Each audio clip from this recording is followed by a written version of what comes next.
V tem videu vam bom pokazal vsakodnevne primere idealnega shujševalnega jedilnika. Pogledali si bomo praktične primere zajtrka, kosila, večeri in pa na koncu tudi malic ter obrokov na poti. Upam, da ste si video 5 pravil shujševalnega jedilnika že pogledali. Če pa niste, pa predlagam, da date tega na pauzo in si prvo pogledate tisti video. Vsi ostali pa kar začnimo z zajtrkom. Torej, pred mano je prvi primer zelo pogostih kosmičev. Velikokrat slišimo, da je zdravo, da zjutraj jem kosmiče. Ja, tako kot vsak drugi obrok so lahko kosmiči pripravljeni bolj ali manj primerno. Najbolj primerni so klasični ovseni kosmiči, lahko kupite tudi kakšno mešanico, ampak pazite, velikokrat dajo 20% ali več rozin, kar je preveč sladkorja. Jaz jih preprosto poberem ven. Super je, če jih naredimo z jogurtom, saj s tem dodamo beljakovine v obrok, potem rabimo še vlaknine, ki jih imamo nekaj že v kosmičih, dodatno pa jih bomo dodali s svežim sadjem. Za dodaten okus in še malo vlaknin lahko dodamo tudi surov kakav in to je to. Na drugi strani je težava, če dodamo kakšno arašidovo maslo, preveč oreščkov, semen, hitro lahko postane kalorična bomba, tako da moramo biti zmerni. Sam jih tudi ne kuham in ne namakam, da ne zvišam glikemičnega indeksa. Zdaj pa si poglejmo, kako optimizirati in sestaviti kosila in večerje. Tukaj je običajno največ napak, zato si pred praktičnimi primeri poglejmo, kako mora izgledati obrok. Verjetno ste to sliko že večkrat videli, ampak ste podcenjevali, kako pomembna je. Polovica celotnega obroka je sadje ali zelenjava. Četrtina ali več imamo kvalitetnih beljakovin, ki niso mastne, in četrtina je priloge, kjer smo tudi pozorni, da je polnozrnata, če se le da.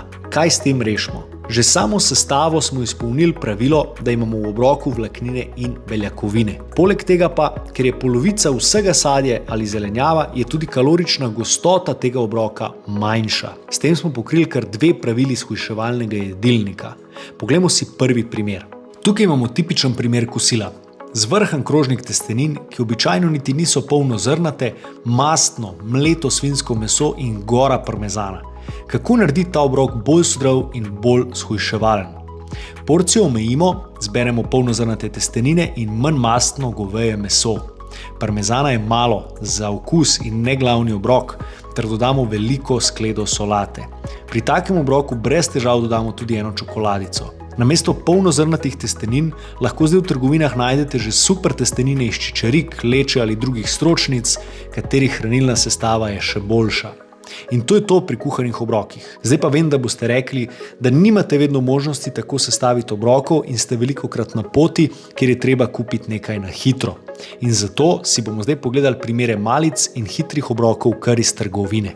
Če se spomnimo slike, kako obrok mora izgledati, vemo, da moramo imeti polovico sadja ali zelenjave. Torej začnimo s tem. Zbral sem 2 mandarini in 1 jabolko.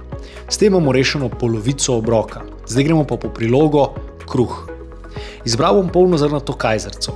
Notr, da izpolnimo pogoje za beljakovine, ki seveda ne smejo biti premastne, lahko izberemo piščančja prsa, kakšen manj masten kost pršuta, šunke, no danes bomo dimljene prsi. Ker sendvič ni sendvič brez sira, kupim 3 rezine manj mastnega sira, kot je lahka livada ali šmarski rog. Če zdaj pogledamo, vidimo, da je kruha več kot beljakovin, zato bomo dodali še en manj masten jogurt ali skir. In to je to. Takšni obroki funkcionirajo tudi doma za večerjo. Na koncu kar nekaj hrane, vse skupaj pa ni veliko kalorij. Če se vam še bolj mudi in nimate časa za sendvič, lahko izberete eno od pripravljenih solat, kakšen sadež več, oreščke, jogurt in je. Super, pogledali smo si ogromno praktičnih primerov idealnega jedilnika.